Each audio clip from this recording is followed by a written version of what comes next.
Mujin video time. How this idiot YouTuber ended up in Cambodian prison. Oh my gosh. Well, I think it's safe to What did say he do by now this that being an time? influencer is probably one of the toughest jobs on planet Earth. Yeah. This is mostly because throughout your very rewarding career, you'll be asked very tough questions. Okay. Should I do pull-ups on a holy site in Japan? God, What? Are you joking? I just can't imagine the struggle This is real. No, this is real. This is real. This is real. of her having to answer that question before posting it to her dumbass Instagram followers. But that's not even the toughest one. Should I go to Japan, known to be a country full of hospitality and kindness, order food, get on trains, and just not pay the bills? I mean, seriously, these influencers have it really tough. And more recently, you had this happen to poor Johnny Somali. He had to go to South Korea and ask himself a very simple question. Should I twerk in front of a monument made to commemorate one of the most oppressed people during World War II? Not Are you joking? Why are people like this?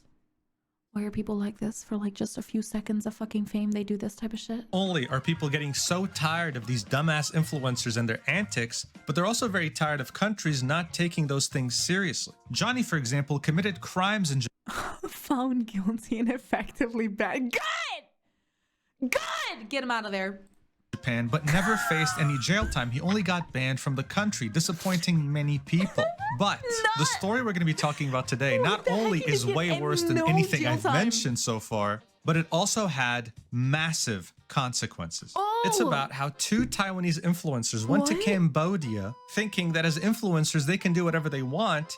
And instead of getting a slap on the wrist, they got the complete opposite. They got sentenced to inhumane conditions. Okay, this was so big that it made it onto Taiwanese national news, Cambodian news, and was talked about all over Asia, but no one really talked about it in the West. Every article, every source of information I found was in Mandarin, okay, or Cambodian. But regardless, it was massive. So massive, in fact, that even the Prime Minister of Cambodia had something to say about it directly, releasing a statement talking about it. I have never seen something of this scale before. So let's talk about it.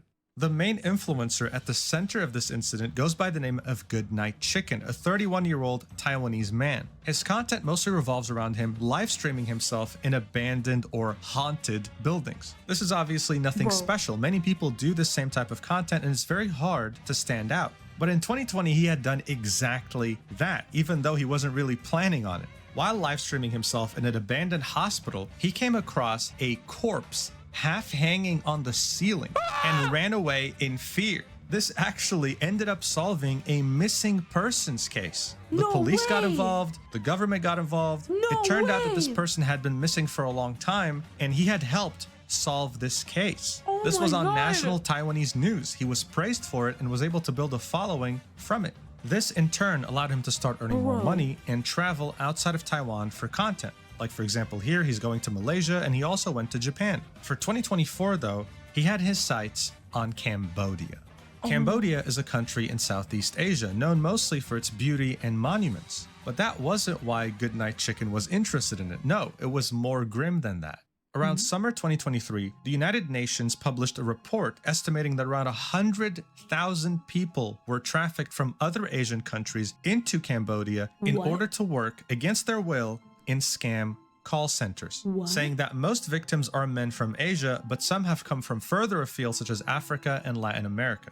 This was the first study of this scale, and it hurt Cambodia's reputation as a touristic hub quite a bit. Around 40% of their total tourists came from China, and those numbers started to dwindle very quickly after that report came out. What didn't help is that the United Nations outlined some of the nationalities involved, and a lot of the victims actually came from Taiwan. This right here is an image of a rumored scam call center compound, where obviously you cannot escape.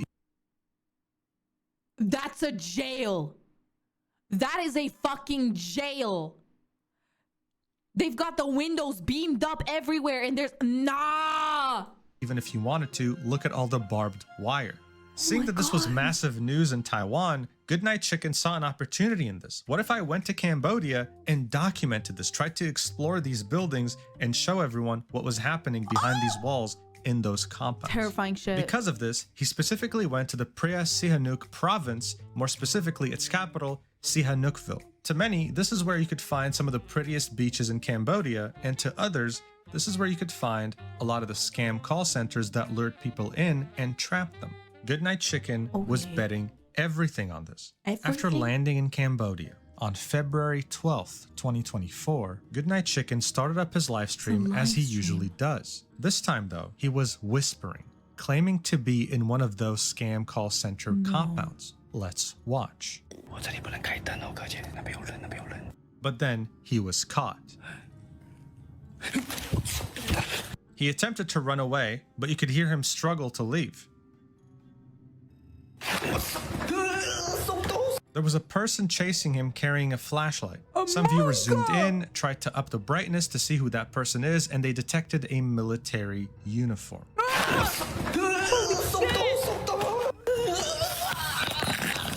And then you could hear him struggle at the end, as if he was caught.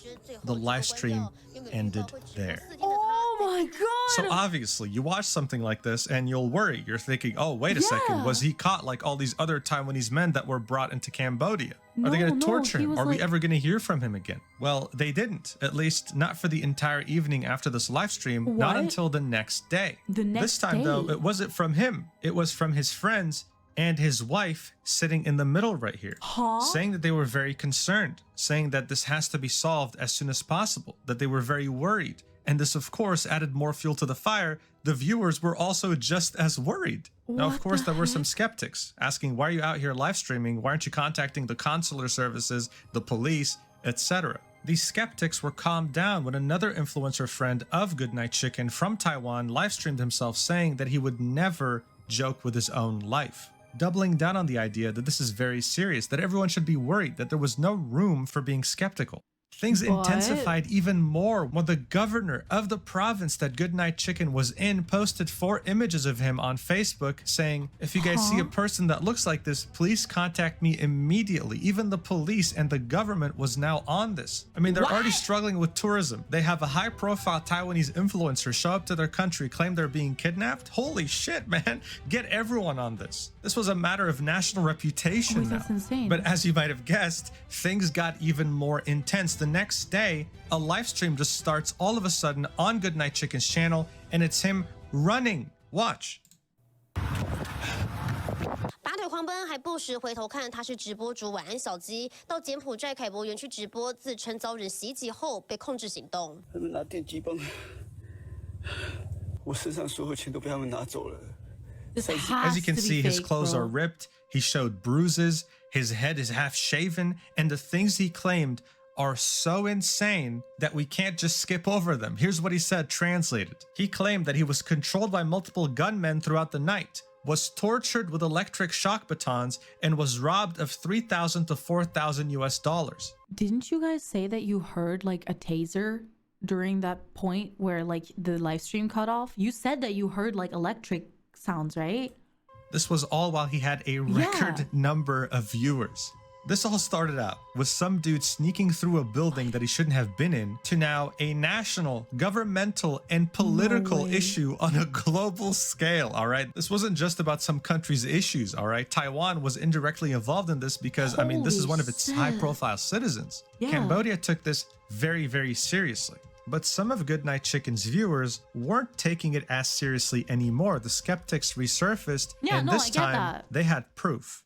Liu Yu, otherwise known as XXXXGay1069 on Twitter, great, amazing name, managed to pinpoint exactly where Goodnight Chicken actually was. He concluded that his live stream of himself running was actually in this area right here, which is a very big deal because it was very far away from the rumored compound location and right next to a beautiful, peaceful, and calm resort town on the beach. Not really a place where you'd expect someone torturing you, shaving half your head, and shocking you. To some people, this was getting very fishy. But regardless, the Cambodian police was on their way, and they were using every resource available to So he find Goodnight faked Chicken all as of soon as that? possible. As you saw earlier, faked the all of governor of the that? province was involved. The police commissioner is now involved too. This was very, very serious. Shortly afterwards, the police had done it. They had found Goodnight Chicken and his friend that went with him to Cambodia. But instead of the smiling faces that people were expecting, they were met with reality. The two influencers were handcuffed, and the police officers were pissed. Goodnight Chicken and his friend were caught red-handed, with the police commissioner pointing at all the props they had brought with them from Taiwan to stage this entire thing. The whole thing was fake. There was not a single real thing in all of this. They had fake Cambodians' military uniforms. The person with the flashlight stopping him was his friend dressed in this uniform. They had a bunch of tools and makeup and even fake blood. And as you can see, this was the t-shirt that Goodnight Chicken was wearing when he was quote-unquote running away from the compound with his half-shaven head. Everything was fabricated, all in the hopes of getting views. The Khmer Times, a news publication from Cambodia, published this article saying, "Enough is enough, no mercy for foreigners who create fake content to tarnish Cambodia."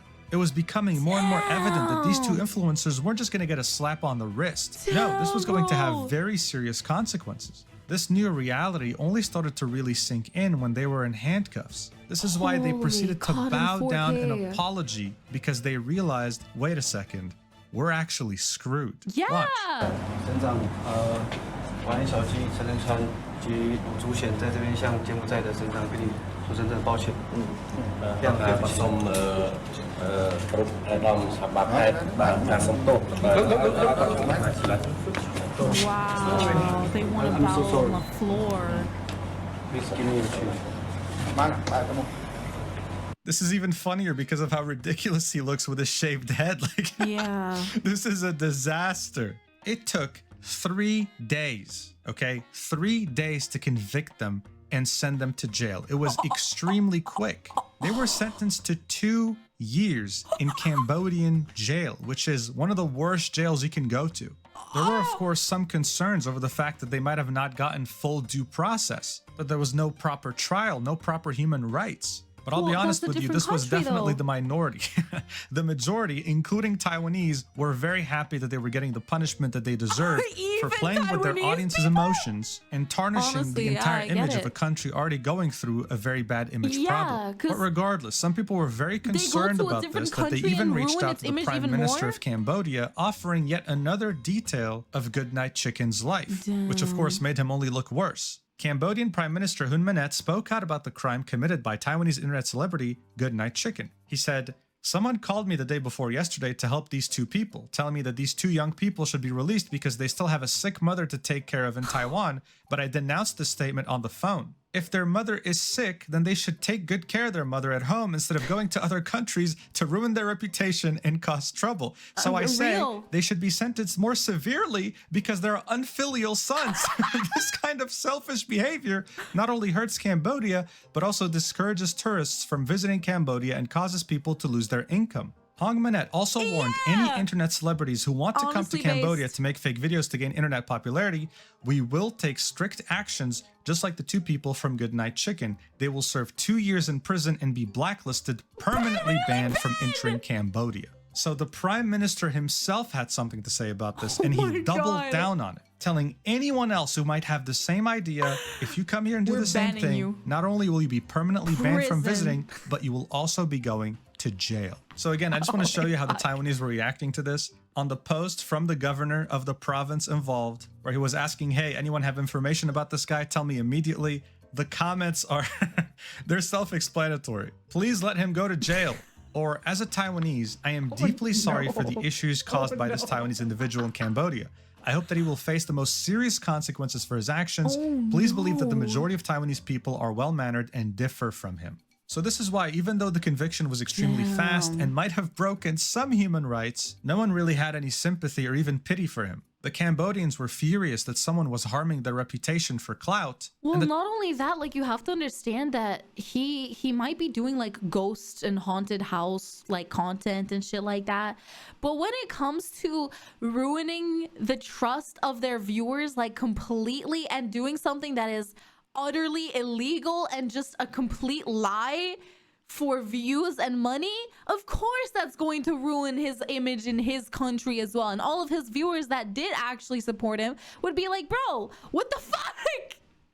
It's all fake. The Taiwanese Wait, were come furious because on. not only did he play with We their do not emotions, own but he this guy, single-handedly literally. harmed their reputation. Crazy. Barely a month after Goodnight Chicken was arrested for inciting social unrest for 2 years with his friend, news came out from the Star saying that his What? time in jail is miserable. Apparently, the only way he can sleep is in an upright position. He can't even lay down.